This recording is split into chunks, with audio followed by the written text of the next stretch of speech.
Well, welcome back to another edition of Boston Concessions. I'm your host, Topher. I'm feeling a little bit better. A lot with a better movement. A lot with everything else going on. And oh man, I'm going to be paying attention a little bit to one side, and we're going to get to the bottom of half of the stuff we've got going. I'm actually going to be testing two things as well.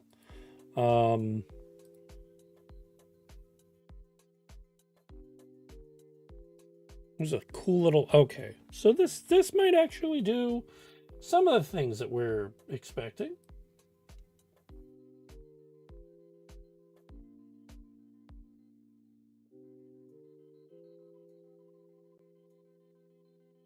Oh, that's probably not going to work, but all right. It was a test with a thought that didn't fruition. Oh, well. Anyway, hopefully everybody's been having a very, very good December. Everybody got through their Thanksgiving woes, their moos, and everybody's been now enjoying December, which means everybody's getting ready for Christmas, but then they're also getting ready to exit 2025 and embrace 2026. I myself am not looking to embrace 2026 for many reasons, but we won't go into that yet. So, on the stove tonight, we have a lovely, lovely, decadent Red Sox conversation that will take us for probably just the 30-minute mark.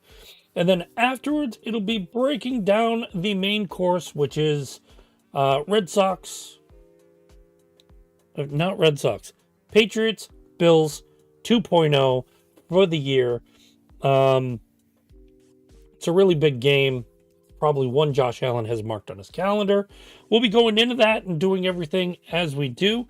Comments and everything can also be live, so please leave your comments in. I will try to get them on the YouTube channel as much as possible or wherever you are viewing. Plus, in the mix with everything else going on, one of the things I would absolutely love to bring to the attention is TikTok. I want to use it more. I'm kind of viewing a lot of information on TikTok that not only am I laughing at, but I'm bringing to a little bit more of a demeanor. But I'd also love to stream live on there. But in order to do so, it requires me to have 50 followers. So to anybody watching, whether you're watching later, watching now, or anything, please give a like, give a follow on TikTok. Let's get us up to 50. And this way you can get the comment, you can get the conversation live on TikTok as well, because we can go live on there. So, as we always do, welcome to Boston Concessions. We are an SSBN based podcast. The boys from Rhode Island grant me the wish of being the Boston affiliate for them, and we love them immensely. So, we have our methods within the New England area, and we're a lot of fun. We look funny, we talk funny, we act funny. We're not really funny. Well, other people will say so, but they're probably laughing at us. All right.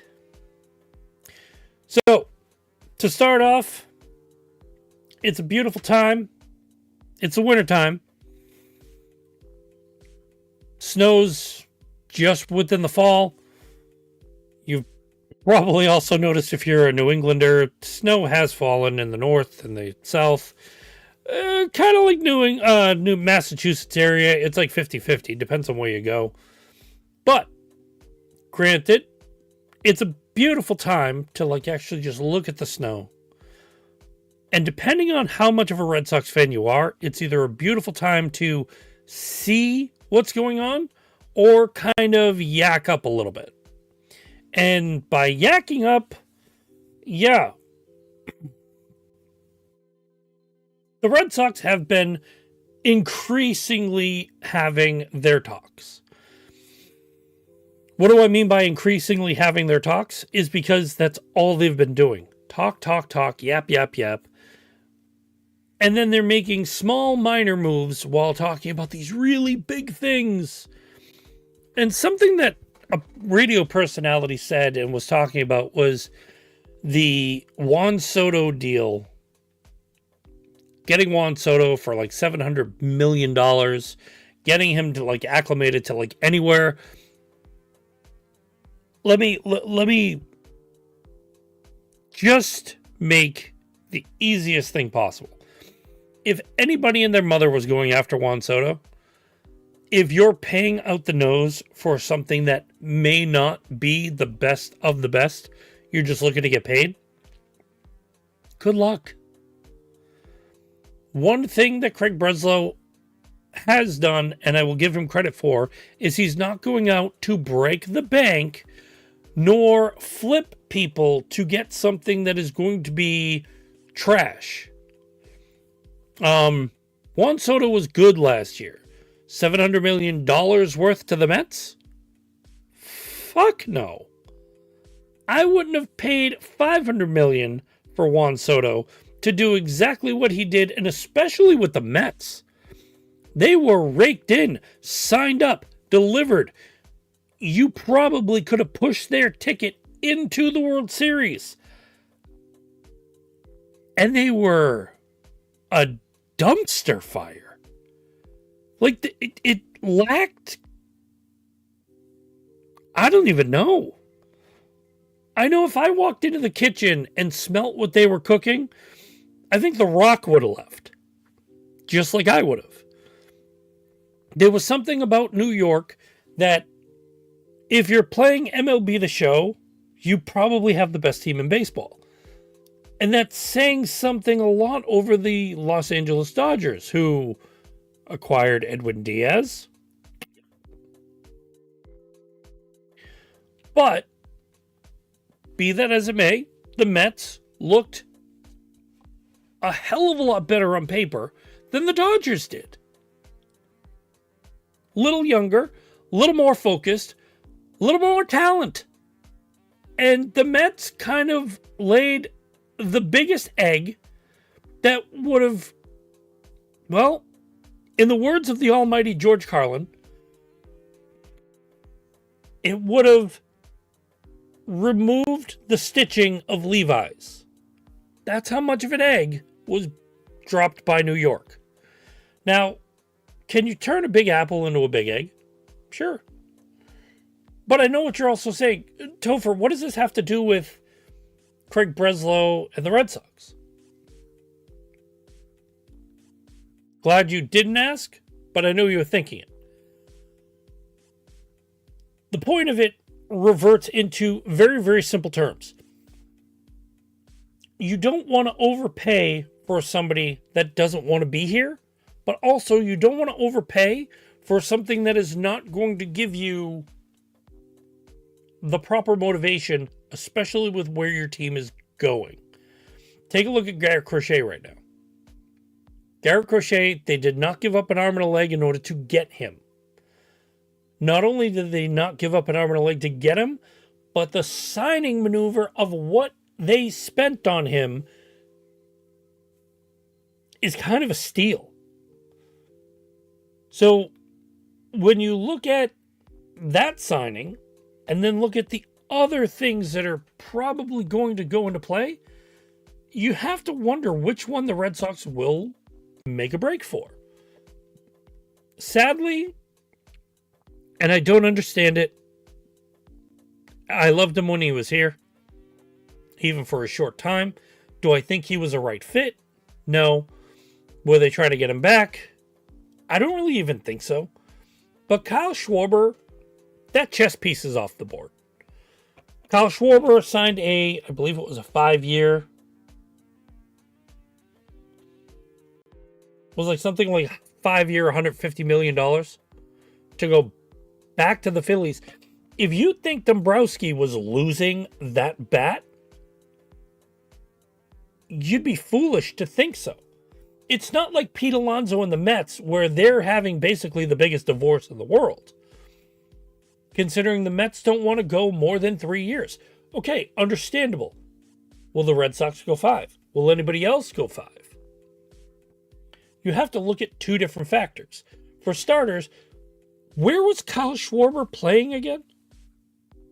I mean, I know you got the DH open. You have a laundry list of outfielders. You have more things than you're planning to go with.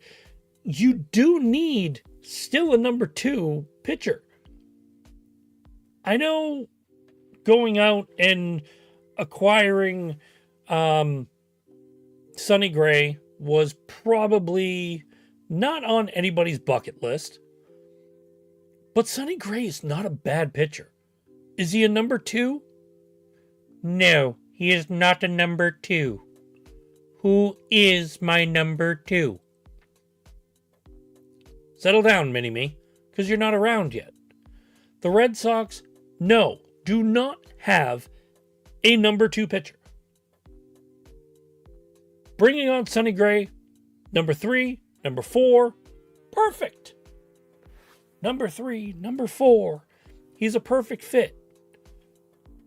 Praying no injury. He is 36 years old. But his stats, ooh, they're golden. What do you do with things like that? Easy. When you cement them into what the Red Sox are looking at, if the Red Sox had Sonny Gray this past year, not only would they kind of gone forward, but they also kind of would have demolished whatever the Yankees were trying to concede there. Having someone like Sonny Gray, where the playoffs, they're known to him, he probably would have had a little bit more of a definitive answer in what was basically going on with the Yankees themselves. So instead of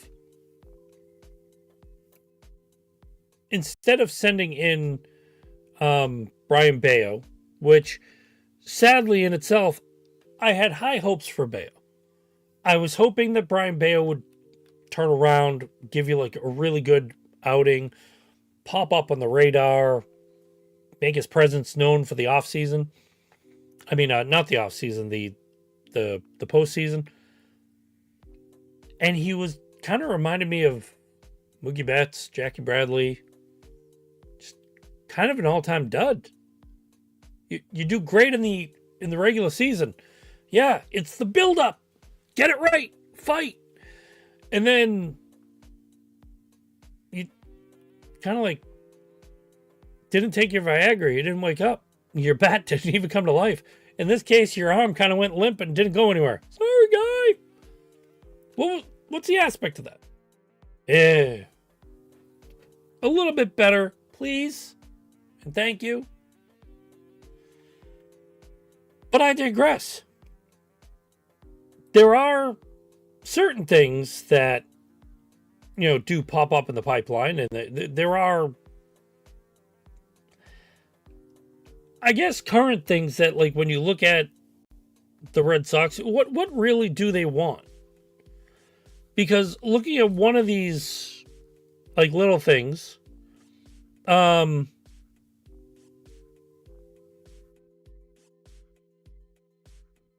Breslow, at one point, decided, hey, I want to dump off Chris Sale. And he sent Chris Sale down to Atlanta for Vaughn Grissom. Grissom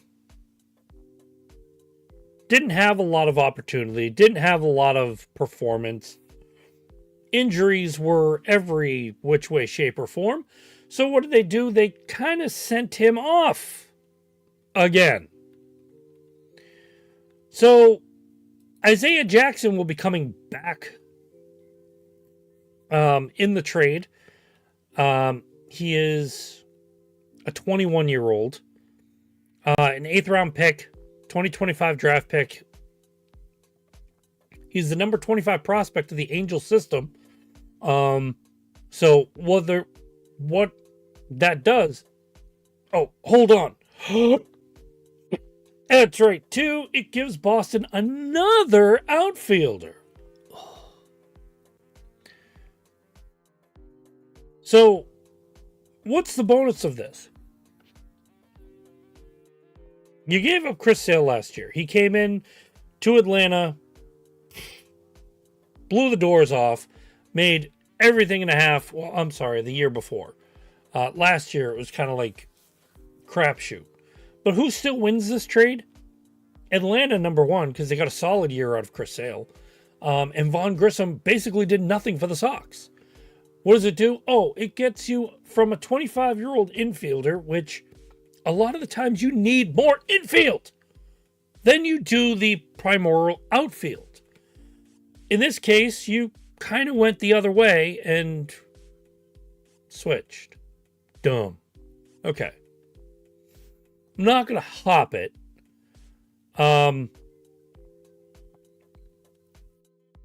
Grissom just, for whatever it is in the minors, I think coming out of college, it was, hi, I'm going to prove myself, make everything in its get-go, and then kind of like ride the wings. The worst part about it is he didn't even do half of that. So he's kind of fizzled. He didn't pop, and he just sat in the minors. And when he did come up to the Sox, he didn't even like dazzle you. So when you got Von Grissom before Chris Sale, I don't know about you, but I expected a little razzle dazzle, somebody who wants to be on a main roster, someone who wants to get paid and do something in a livelier fashion than just be a lump on a AAA ball club. That to me means nothing. It's kind of lame. So to Von Grissom, see you later. Adios. Let's see if the younger kid can do something. I've already mentioned Sonny Gray. The other burning aspect, which I just clicked off on it. Son of a... You could tell with this new split screen system, it's just kind of weird. Hopefully, also, if you're watching on X or Twitter, hopefully everything looks good. I know it's in like the long method, not the other way. So, I know if you're on YouTube, you're this way. If you're on X, you're this way. It's weird. I'll leave it be. For me, trying to also figure out the Johan Oviedo from the Pirates with the 5-player deal, to me, it doesn't make sense. Okay? You get a right-handed pitcher, Tyler Samaniego, which is a left-hander, and then Adonis Guzman, who's a catcher. You don't need another catcher. Tell me you don't need another catcher without telling me you don't need another catcher. You're loaded in catcher. You have a young catcher right now he played his balls off. He's your perfect standard catcher. Go get a veteran to back him up. Stop with the youngsters. That's one thing I'll state about Breslow. It's like, dude, no.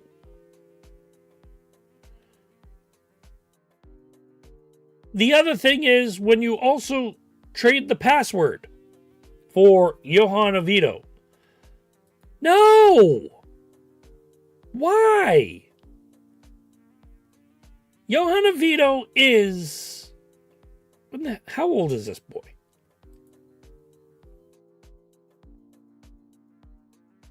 He was born in 98. Oh my God. Does that make me feel like old as shit? Yeah. So if he was born in 98, 08, 18, 19, 20. So he's 27 years old. And Garcia was... Oh my God. I don't even see him right now. He's 20. Yeah, he himself was. I mean, he's a youngin. I would have rather like try to see him a little bit more. Um,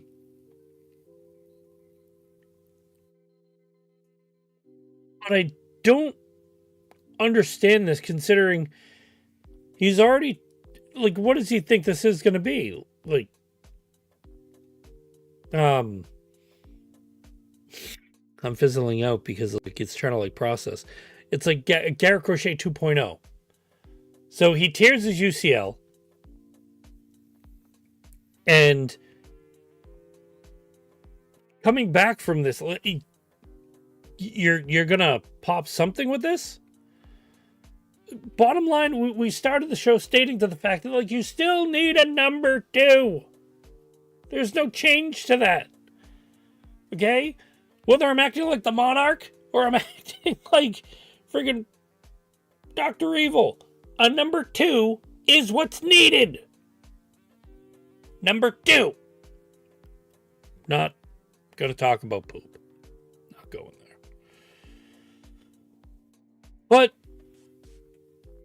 the other aspects when I'm sitting here looking at what the heck the Red Sox can acquire, what they can do, what they're capable of doing. Do I want them to go after Kettle Marte? No! What do you need a 32-year-old for any reason whatsoever right now? No! If you're going to go get, like, are we doing Ben Gay Ball 3.0?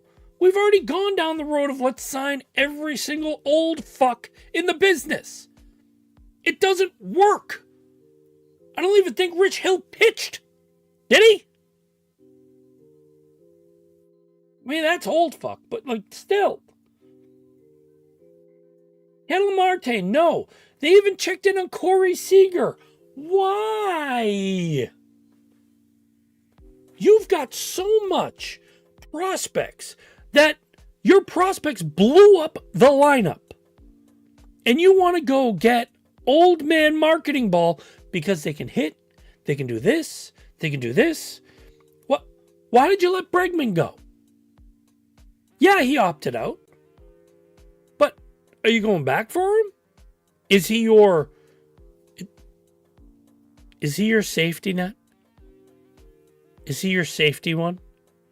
If you can't find 5 dates or anything like that and you go within your, 118th year of being in the majors, kind of feeling that fact, so you got to have that safety net of a wife that you want. Is that what Alex Bregman is? Because if so, go away. I don't see this aspect. Like Corey Seager, okay, great. Okay, it was the same thing with going after Kyle Schwarber. For starters, yes, he was great in a Red Sox uniform. They let him walk. They wanted to get younger. They wanted to get brighter. They wanted to get talent. They wanted everything else. And yes, he is a bat. But it's not something that you're going to play with every single day. Okay? Kyle Schwarber could have been your David Ortiz 2.0. You had multiple other people that you thought of for that. But is this going to be another Kyle Schwarber project? Heaven forbid if you did sign him. Where do you put him? Do you start the reclamation project again and try to put him at first base? Listen, if you're trying to sign someone at first base, just go get Pete Alonso. Shut up and go get Alonso. Okay? Break out John Henry's checkbook, okay, while he's withering away in the corner, crying about probably how to sell the Penguins or how he's going to manage his football team now. Just out. See ya.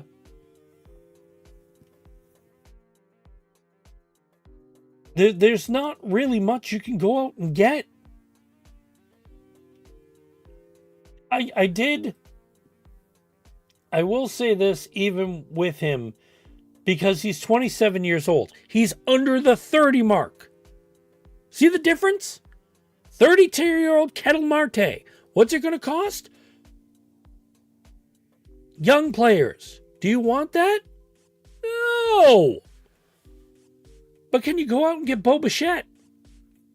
If his number's right, if everything else fits, if that's what you're looking to do. Great. Cool. Fantastic. Under 30. Can he hit? Yes. Is he like a power bat? But he plays some good defense. You know, he's got basically what you want in certain ways. So why the heck not? Pete Alonso's probably going to be the right fit. Why? Because as a 31-year-old, first baseman, not too bad. Power hitter. What you need in the lineup. Yes. Is that what you want? Yes. Why do you not go for it? No. I think I want it, but I don't know.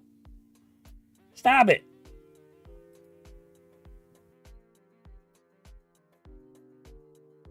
I mean, when you all even have conversations about like, hey, Brendan Donovan. No. His max home run is like 10. He's 28. He's a second baseman. He's not a power hitter. I love when these guys, they come out and the first thing they say is, oh, well, we need to get stronger in a bat. Okay. Let's get stronger in a bat. What does that mean? Well, when you look at people like Brendan Donovan, that's not it. Yay, great. Brendan Donovan can play third base. Has anybody else moved? Did anybody else's pants shift? No. No. And for those of you that are not watching, I looked. But, okay. Ketel Marte is great defensively. Do you need defense? No. Do you need someone that's going to hit? Yes. Do you need someone that's going to get on base? Yes. Do you need someone that's going to blast people home when they do? Yes.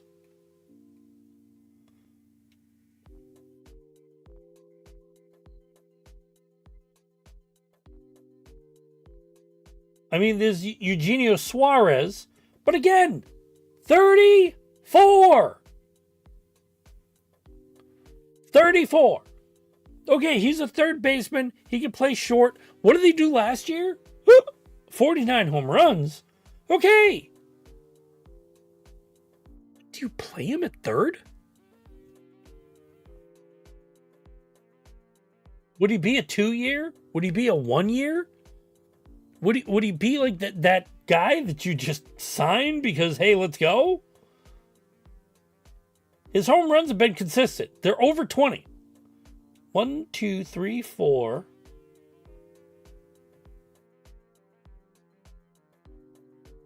Yeah. I mean, for the past 5 years, he's batted over 20 plus home runs. That's what you want, right? What's his batting average? Swill. It's under 250. But then everybody and their mother's going to swing for the fence. Why? Because they want to hit something. Great. Cool.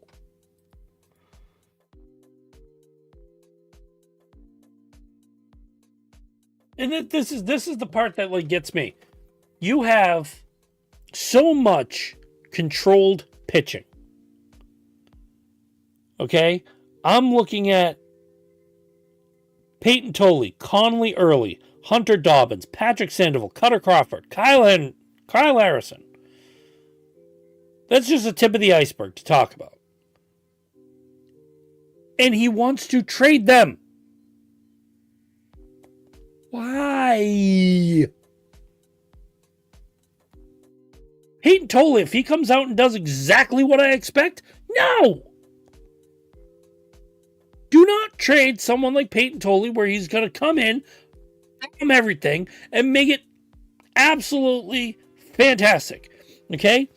By the way, what the hell are you doing with Yoshida? Anyone? Anyone? There's also talk of wanting to get rid of Weiler Abreu. Why? Everybody now, after what everything went through, Weiler Abreu's 26 years of age. And then everybody cries because Jarren Duran is going to be 30. Which one do you get rid of? Well, I'll tell you, doesn't make it easy. There's also the aspect that you have 25-year-old Tristan Casas, who's coming off his injury to make him better and put him in the standpoint of where he needs to be. What do you do with him? Is he just supposed to be one of those guys that just sits there, gets nice and comfy and cozy, and waits for someone to... Come on, man. Some of these guys, you basically have to go out and just say, let's get rid of them. Because let's put it this way. Flip the other side. We're going to put, I know I'm over the time, but I'm going to take Craig Breslow, and I'm going to throw him over here. Now, I have probably stupid prospects. I have a guy that can hit a couple home runs. And I'm going to reach out and I'm going to say, hey, I'm looking at Peyton Tolley. I want to control his contract. I want him to be the buffer of my team. For a garbage swilling somebody that is probably going to fart his way from the dugout to the batter's box, you're basically going to take him for what? 1 year, 2 year? When you can have Peyton Tolley for 5. You can have Peyton Tolley pitching. Who knows? Maybe Peyton Tolley is that number 3. Maybe he's a number 4. Maybe he's fitting at number 5. Maybe he blows away Brian Bayo. Which, I like Bayo. Until the offseason. Or the postseason. Call it offseason again. I've got offseason on the mind. This is what happens when your brain freezes.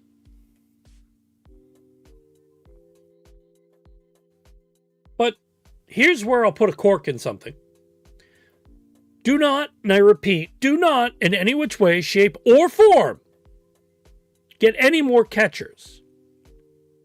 Unless it's somebody that is going to sit there with your current stud and groom him.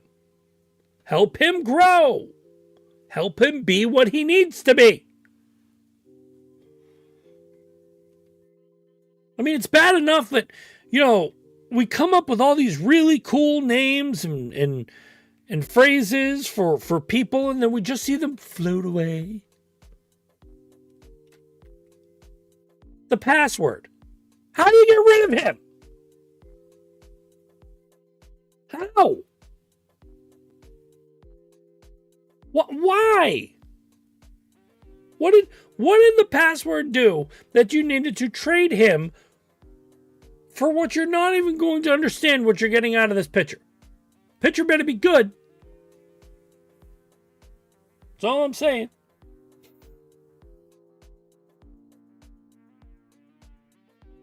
All in all, so this way we'll get to football talk and make everybody happy.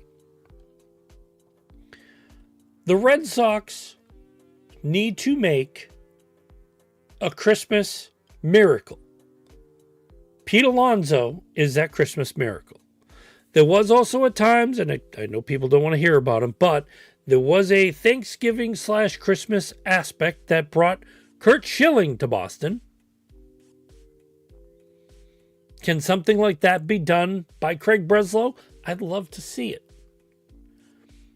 But until then, what I'm seeing is a team that was lively put together and now being dismantled. And if you noticed, I didn't talk about our favorite third baseman at all this time either. Kept him out of the loop. Not even mentioning his name. But we'll see. It's all within the we'll see. Here's a quick note. And it's one of those things that everybody talks about and everything. The Bruins beat the St. Louis Blues 5-2 today. Hooray! Jeremy Swayman in net. Stopped everything but 2 goals. Woo! Here's the thing. St. Louis is a middle-of-the-pack blowhard. If anybody's getting thoroughly excited about, like, beating... Where are they? I think they're on the... Yeah. They're down there. Okay? If you get excited about your Boston Bruins kick-starting or doing anything that's basically going, oh, what a win against the bum team. Should be a walk in the park. The tough ones, the tight ones, the everything and its mother that you have to hold on to, that's what you want. Because I'm looking right now, they are falling in the standings. They have 36 points. With 31 games played. The Red Wings and the Lightnings, they're above them. Why? Because they're a game behind. And if they play them, guess what? They go upward. What else is there? The Canadiens have 33 points.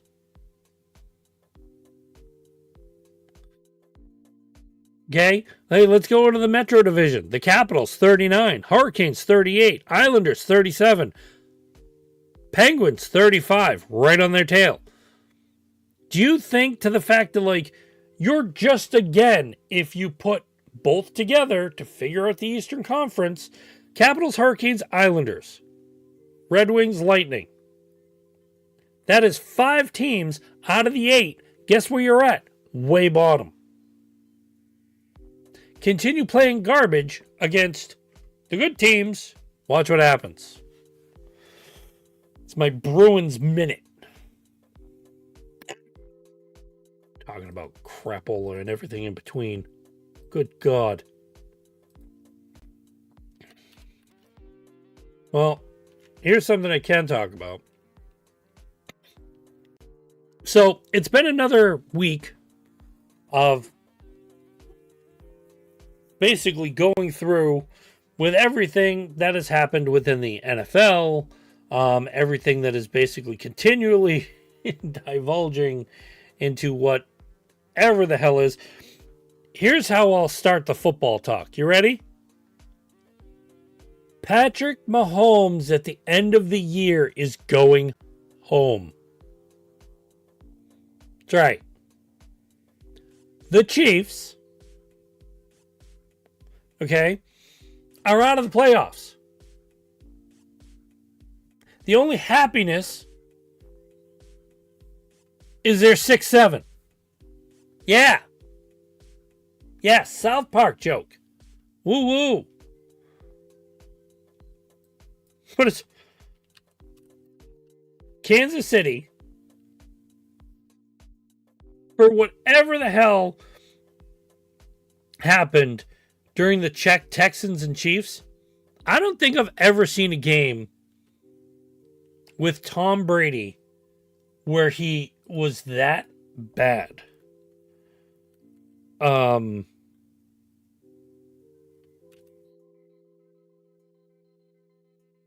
Let me see if I can pull this up.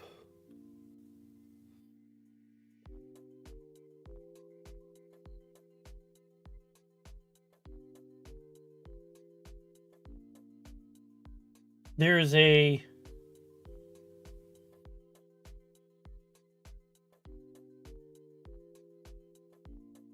there was something that basically Skip Bayless pounded Patrick Mahomes with. And it's true.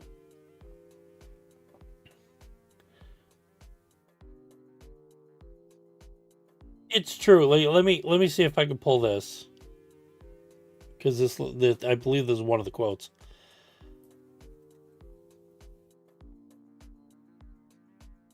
I don't know what's wrong with me, but I miss the new NFL rule that Patrick Mahomes is above criticism for the rest of his career.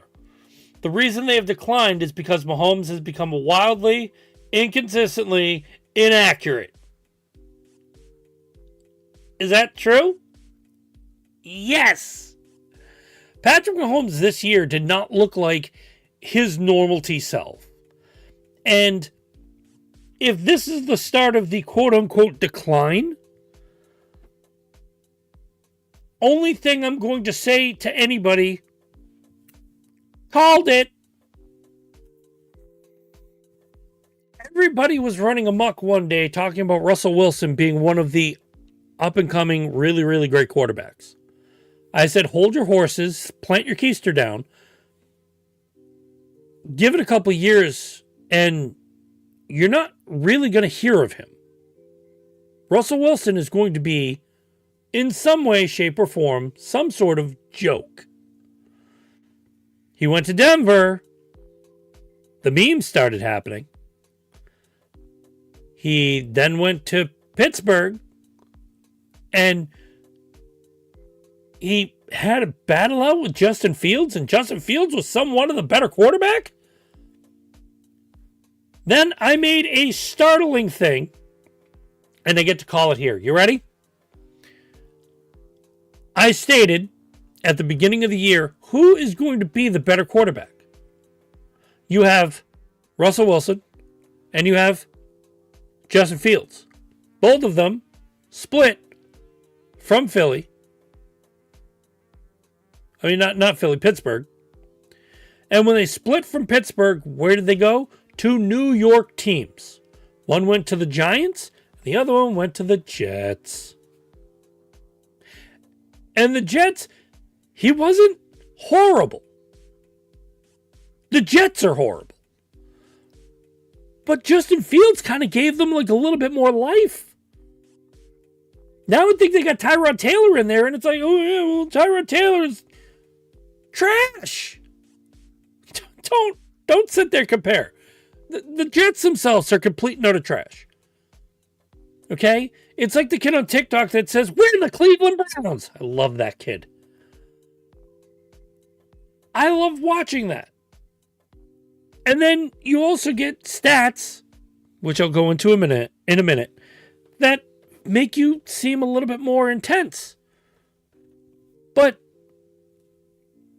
Patrick Mahomes going home, that means if this is Josh Allen's year, this could be a chance. If Lamar Jackson can get his head out of his ass, this could be his year. But wait. Oh, here come the Patriots and their soft schedule. Their soft, very accurate schedule that you can massage and feel really good. Kind of like laying down on a marshmallow. Who had a soft schedule?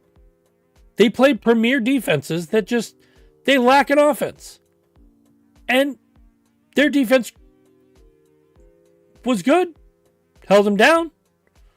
I mean, hell, you talk about the Cleveland Browns. Myles Garrett had 5 sacks himself against Drake May. Who won that game? Patriots? By a good margin? Here we go. Where do you also want to have the other conversation?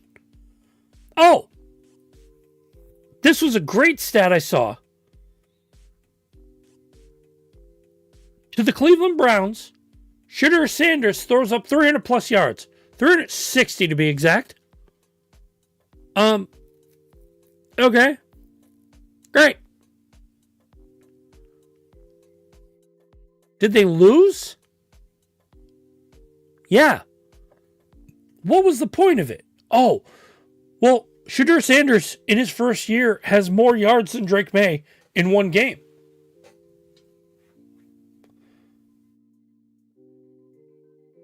To whoever made that meme, let me understand this. You want to talk about Shedeur Sanders throwing a couple of touchdowns, an interception. In his first game, he looked like Charlie Brown trying to kick a ball from Lucy, throwing an interception himself. And he goes for 300 and something yards. I think it was 360.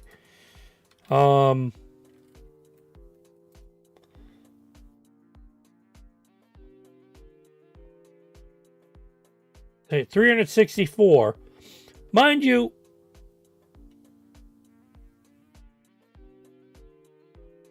this also was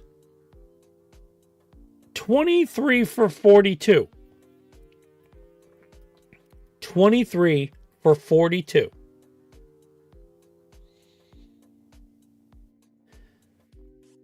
"42 passes he threw." I'm sorry, what?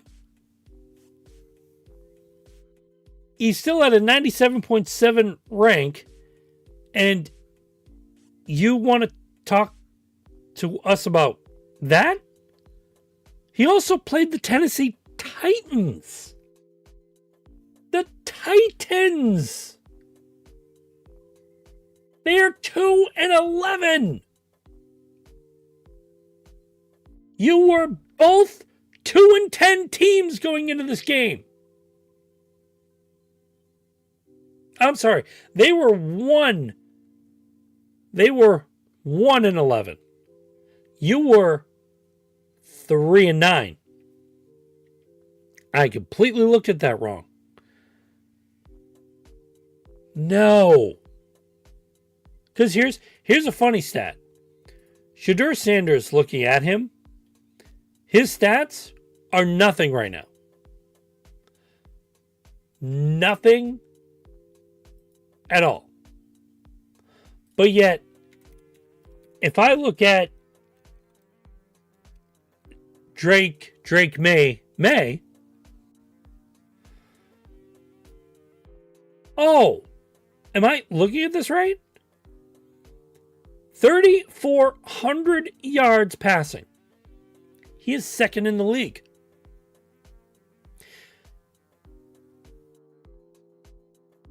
"23 touchdowns.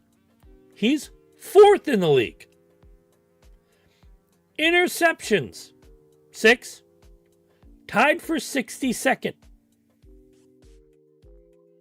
Quarterback rating, 72.2. So, where is that? Oh, yeah, he's third.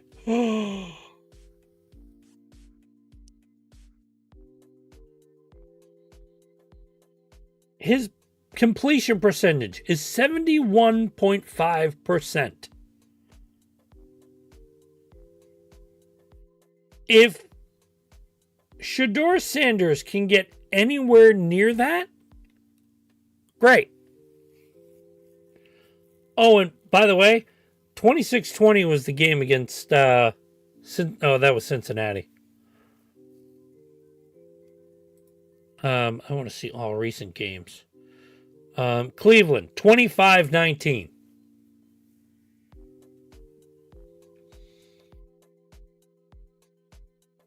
I'm looking at everything right now. New York Giants, blowout. Cincinnati, pretty good defense. And also, they had the controlled caliber of Joe Flacco. Okay, 26-20. New York Jets, 27-14. I wonder why they blew them out. Tennessee, 31-13. Blew them out. Tampa Bay, 28-23. Tampa was actually playing really good. Atlanta, 24-23. They had Drake London that came back. They had Bijan Robinson that was playing. By the way, Bijan Robinson only 50 yards that game? Again, wonder why. New Orleans, 25-19. Buffalo, 23-20. They played a good team. They got the field goal in. Congratulations. Carolina, 42-13. And Carolina is decent. They're on their way to like almost making the playoffs. Don't say they're sad. Pittsburgh, they only like lost by a touchdown. They blew out Miami 33-27. And what's the remainder of their friggin' schedule? Like, last I checked, if I'm looking at this, mind you, also, like, bear with me because it's only me. New England Patriots. They have the Bills coming up. Then they have the Ravens, the Jets, and the Dolphins. Are you? What is this? This is trash. Straightforward, borderline trash. You're looking at the Bills, who play really good against crappy teams, and then kind of soil themselves every once in a while when they play a good team. Patriots are a good team. Be prepared for that. This could be a loss. Could also be a win for the Bills. If anything, the needle doesn't move. Then you get the Ravens. Like I said, Lamar Jackson needs to pull his head out of his ass. Because the grace of Mahomes is not going to be there. What the hell did I just call him? All right. So Patrick Mahomes is the new nickname. Gonna try to not think of that. But, okay, great. Patrick Mahomes is not going to be anywhere within, the season's over for them. It's a walk. Drake May's going to walk into the postseason. He's going to be able to play. You're going to have Josh Allen. He's going to be ready to play. And now they're talking about the Dolphins possibly making the playoffs. Timeout. Let's regurgitate that and take a step back. The who, how, and what now is going to be where? No. Sorry, I don't see this for anything. Okay? And I'm looking up the person that always makes me give me a laugh. Okay, so if anybody here is on TikTok, buy here, pay here, pops. Okay? He's at what is it?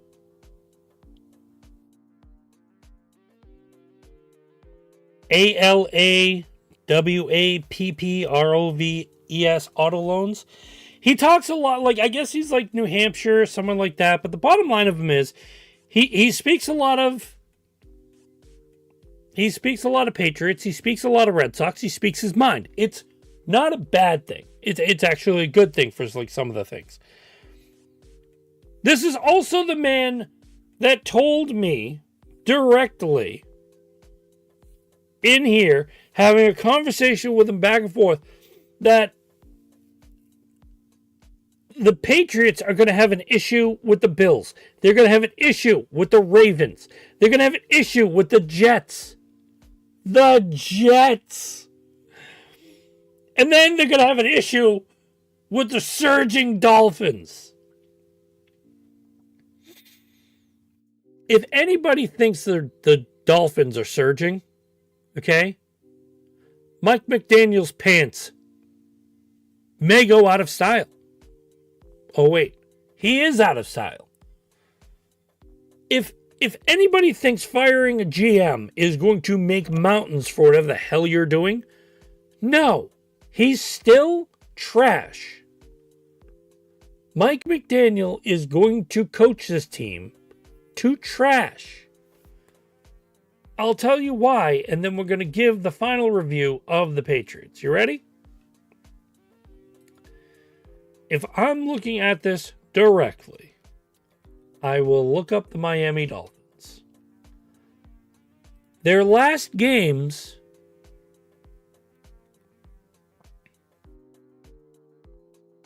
they played the Jets.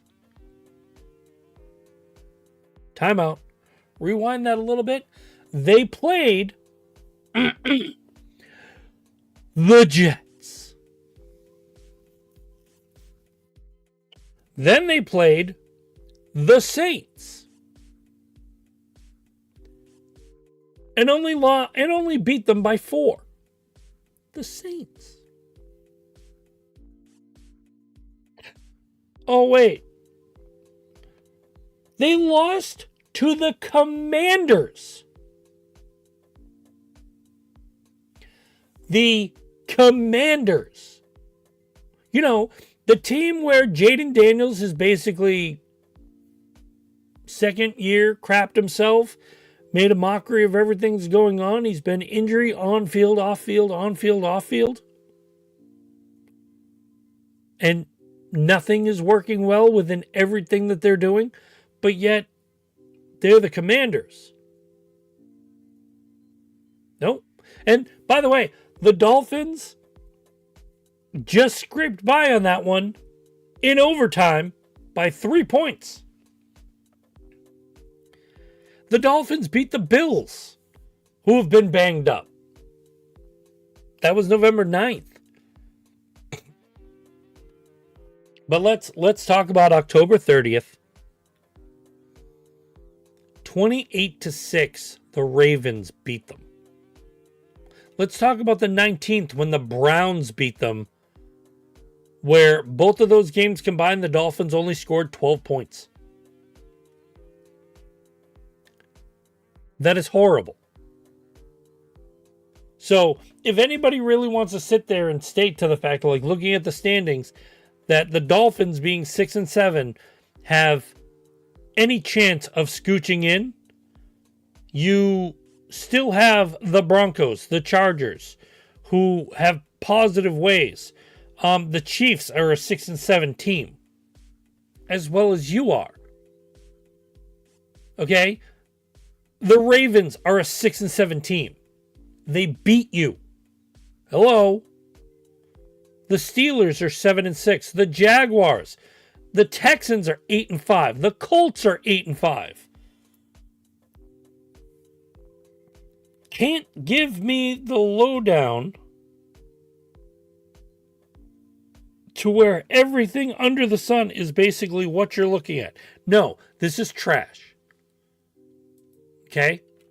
But since we're coming up to the end of the pod, here's the basic piece that I can give you.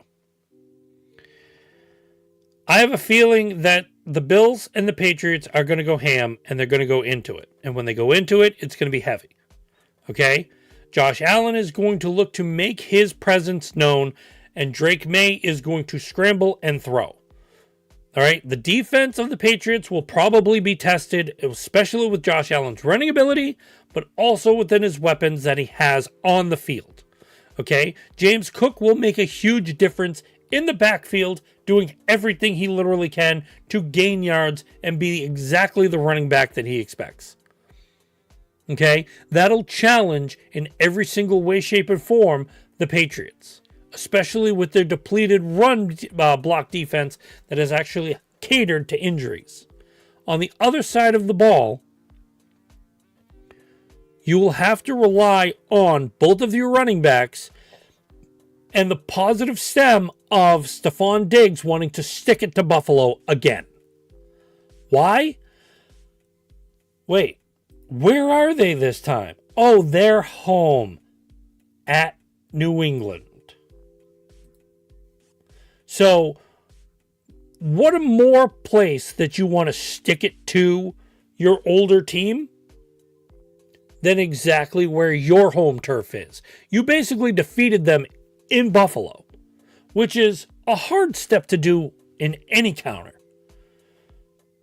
But when you go into it in this manner, you want to take the win at home.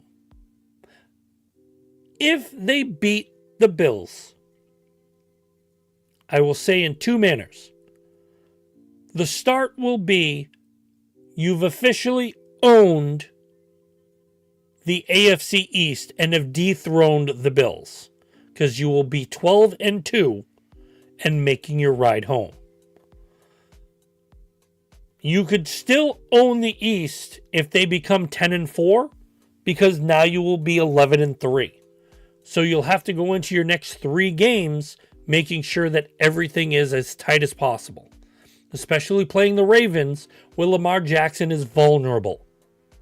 But the Bills are vulnerable in themselves. Okay? They've had a couple good wins and a couple not so horrible losses. But they can't afford to go any further. They will still make the playoffs. They will still challenge you if you decide to go deep into the playoffs. But this will be Josh Allen's serenade, because one of the things you have to look at is there's no Patrick Mahomes to down him this year. That is something that Josh Allen should play for. All in all, I'd probably say high 20 scoring game. Okay, 28-24. One of the teams is coming up. But for that,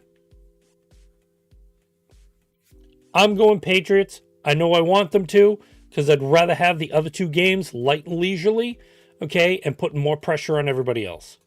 So till then, let's go Pats.